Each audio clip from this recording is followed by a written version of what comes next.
அப்பா பையனுக்குள்ள இப்படியெல்லாம் ஒரு சண்டை வரலாமா, இல்லை இப்படியெல்லாம் ஒரு கருத்து வேறுபாடு இருக்கா அப்படின்ற மாதிரி தான் வந்து ஒரு விஷயம் இருக்கு. ஏன்னா ரீசெண்ட் டைம்ல வந்துட்டு சத்யராஜ் அவர்கள் என்ன பண்ணியிருந்தாரு அப்படின்னா, தளபதி விஜயை வந்து தாக்கி பேசுற மாதிரி திமுக மேடைகளில் வந்துட்டு டிஎம்கே மேடைகளில் வந்து பேசியிருந்தாரு. அதாவது நீங்க தலைவா படத்துல வந்துட்டு எப்படிலாம் வந்து அந்த ரிலீஸ்க்காக பண்ணீங்க அப்படின்றது தெரியுமா? ஸோ இப்போ வந்துட்டு நீங்க ஸ்டாலின் சாரை வந்து அங்கிள்ங்கிறீங்க, இல்லாட்டி வந்து சிஎம் சார் அப்படின்றீங்க, வந்து நக்கல் விதமா வந்து நீங்க பேசுறீங்க.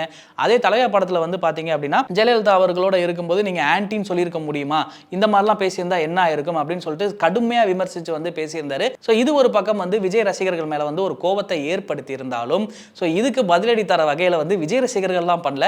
ஸோ சத்யராஜ் அவர்களுடைய பையன் சிபிராஜ் அவர்களே வந்து ஒரு ரிப்ளை கொடுத்திருந்தாரு. ஏன்னா ஒரு தீவிர ஹார்ட்கோர் வந்து விஜய் ஃபேன் அப்படின்னே வந்து சொல்லலாம். ஸோ அவர் என்ன பண்ணியிருந்தாரு அப்படின்னா வந்துட்டு அவரோட பேஜில் போயிட்டு உசுப்பேத்துறவங்க கிட்ட உம்முனும் கடுப்பேத்துறவங்க கிட்ட கம்முன்னு இருந்தால் லைக் ஜம்முன்னு இருக்கும் அப்படின்ற மாதிரி ஒரு கோட்டை, அதாவது வந்து அவங்க அப்பாவுக்கு எதிராகவே வந்து அந்த ட்விட்டை வந்து பண்ணியிருந்தாரு. இதுதான் ரசிகர்கள் மத்தியில் ரொம்ப வந்து ஒரு இன்ட்ரெஸ்டிங்காக போயிட்டு இருக்கு அப்படின்னு வந்து சொல்லலாம்.